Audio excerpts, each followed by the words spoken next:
Thank you very much, the MC, for this function today.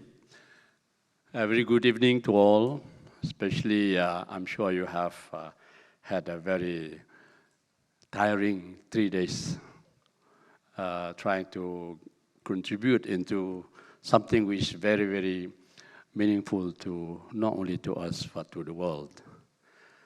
So it gives me a great pleasure to be standing before you, to be part of this so-called Nobel program that we have for the second time in Kuching, Sarawak. So I love to hear the word education and also engagement.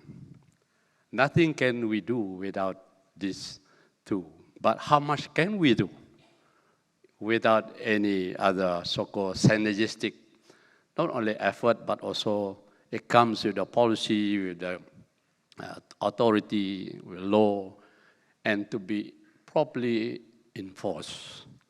So, Mr. Dave Neil is still here? Oh, hi. And Datin Donna has been working very hard. You heard what she shared with us this morning, and Madam Gracie, Jackie. These are the people that have been working very hard to see the well-being and welfare of animals that we have, especially dogs and cats. So, ladies and gentlemen, and distinguished guests, as we come to the end of our, it's 3 days, 3-day conference on ASEA for Animals, Sarawak Conference 2023, in collaboration with AfA and together SS Animal for Sarawak.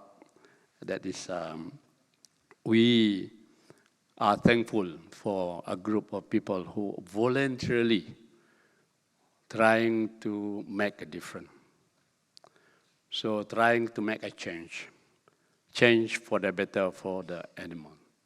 Having said that, there are things that we have to learn, whether they are zoonotic or non-zoonotic, whether they bring harm to the human being or otherwise. The world over is so concerned. The recent problems that we are facing, especially rabies and also African swine fever and so on. If we, as a Minister of Food Industry, Commodity and Regional Development, looking partially into livestock, I'm very concerned about, especially when you talk about free from FMD, foot and mouth diseases and so on, which is very, very crucial and critical for us to be either export or import in terms of meat and so on. But very importantly, the recent lesson learned is that African swine fever has wiped out our swine industry. So very important that we have to put in place our biosecurity. So this is something that is very costly and so on. And the other thing is, of course, rabies, which we are going to have a rabies and Borneo conference very soon, end of the month. And we are also going to have the animal, the FAVA group for all early November and so on. So when we look at education and also engagement, the way I see, the only way that we can see the different or the changes that we need, that we have dreamed of, is that we have to collaborate, we have to engage, we have to have a smart partnership. That is government, the authority, policy, and so on, the NGOs, those concerned about animals' well-being and so on, especially those we've given the power authority, the council, and most importantly is the veterinary section of any part of our authority. So if we can share the same direction.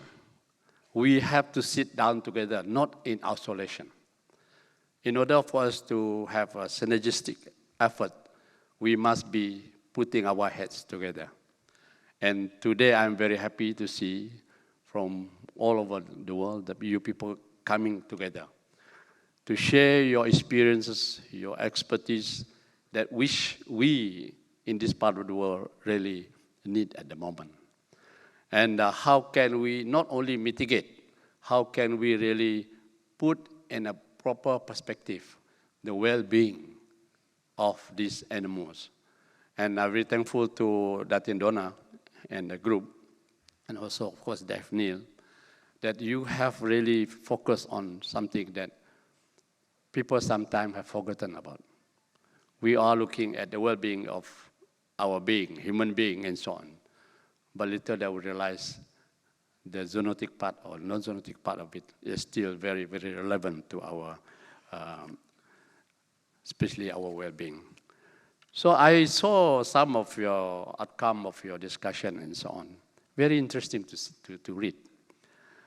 Education, according to one of the panelists, great, yes, but without good law enforcement, without political will to enforce and to penalize and to prosecute those who have breached the so-called the law, all this education means nothing.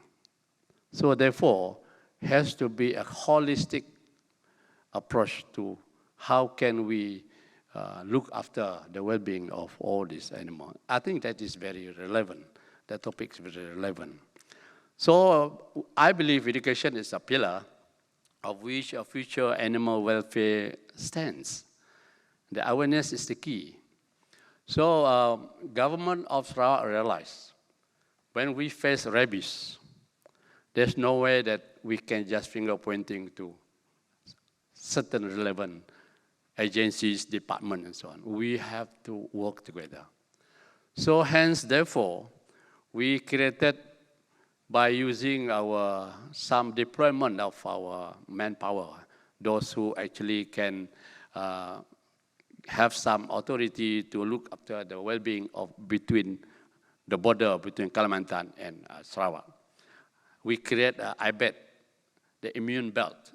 The immune belt is very important so that we know the in and out of those animals must be detected, the data must be there. So hence, therefore, we try to get help from them to do and to give vaccination. And they were taught to give vaccination by DVS. And then apparently, from the report that given to me a few days ago, they have done quite a good job. 95, 96% dogs vaccinated. Nevertheless, that is only those dogs are actually non-registered, no license. So at least effort been made to make sure that we have a simple data that there are dogs within the villages, within the longhouses, within all this. What they do is that they visited all this, the interior part of Sarawak, the longhouses and so on, sitting down and engage with the community, engage with the head of the village or villages, and asking them how many dogs do you have and so on.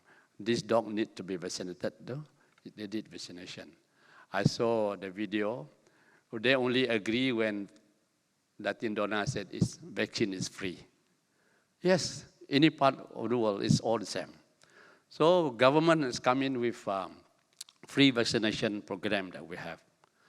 But if they have done so much for the immune belt, so-called, that we have, why are we still facing rabies? Why there still death due to rabies? So therefore, we have to move into suburban to the urban. Then when we move into this area, can be very tricky. So therefore, we need a lot of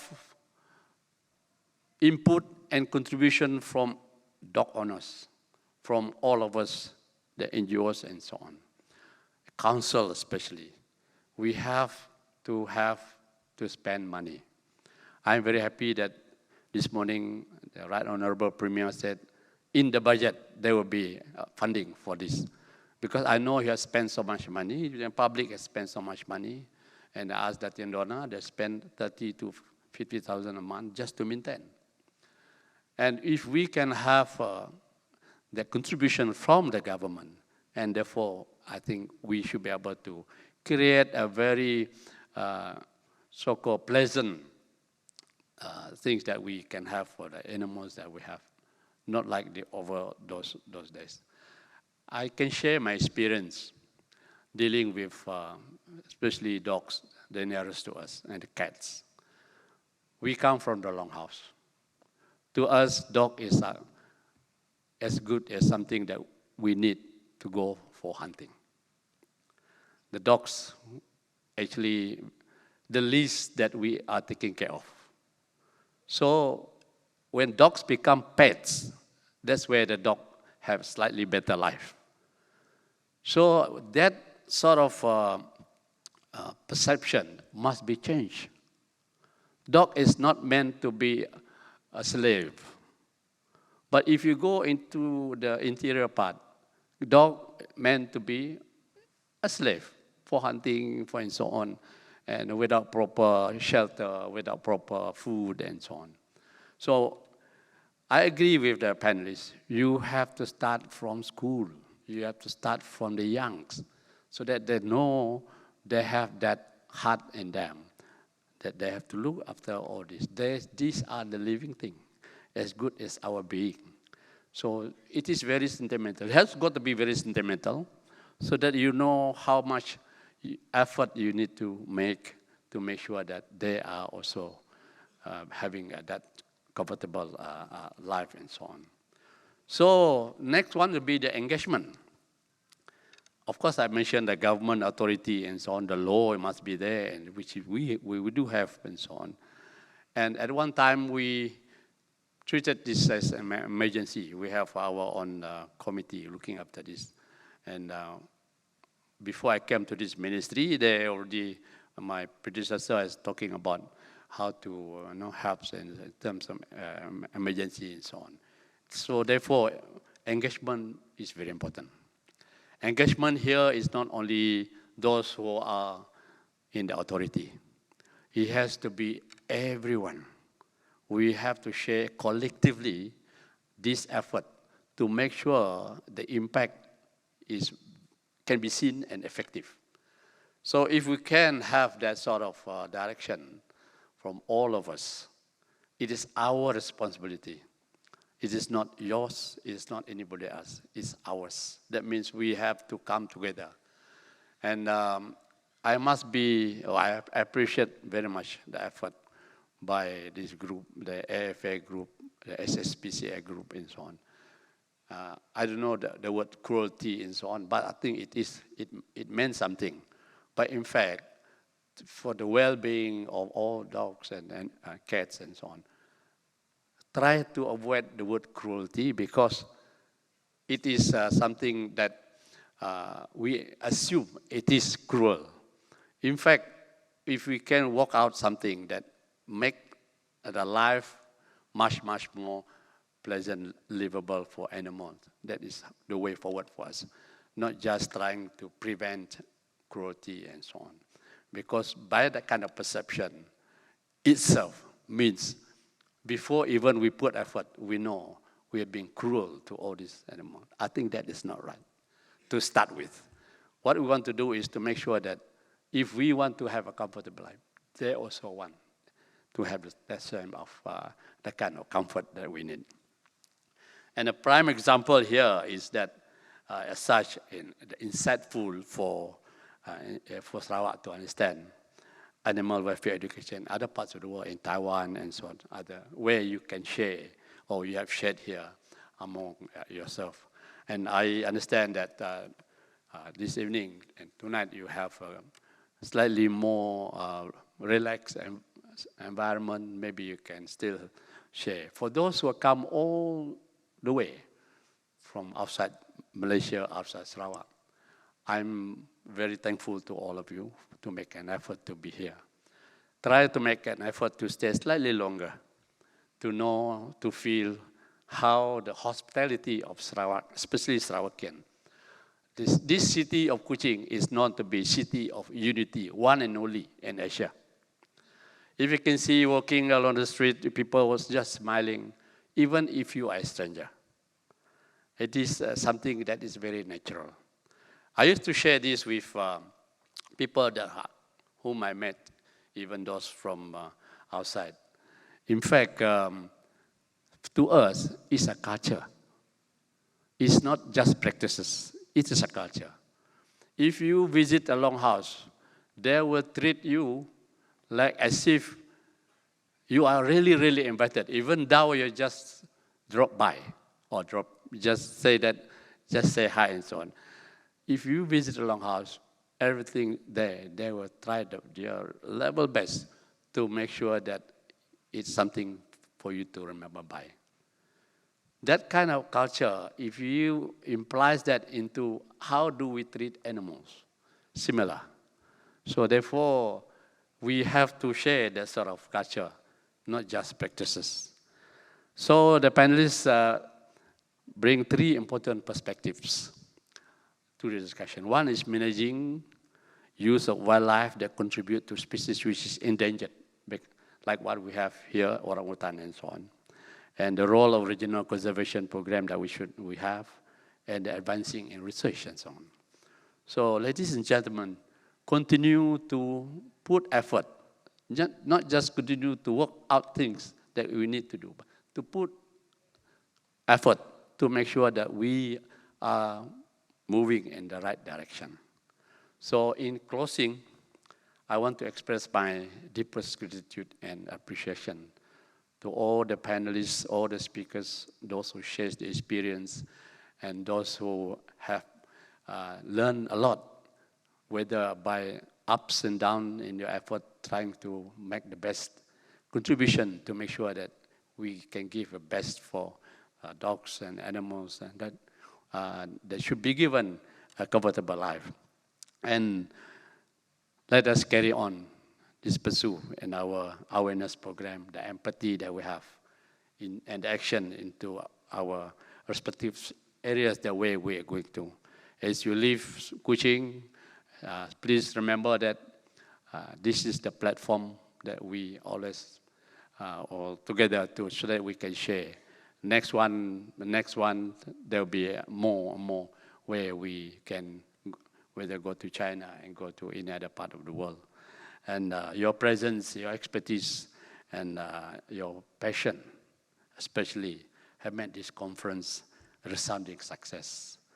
And I wish you a safe journey back to your respective areas. And I hope you enjoy your stay in Kuching and some good cuisines that we offer to you in Kuching. I'm sure you have tried some, but I think that in Dona we introduce you a better, more you can explore further the best cuisines we have to offer you. Thank you very much and wish you good luck. Thank you very much. Thank you, Yang Berhormat Dato Seri. If you could kindly remain on stage, we would like to now invite Datin Donna.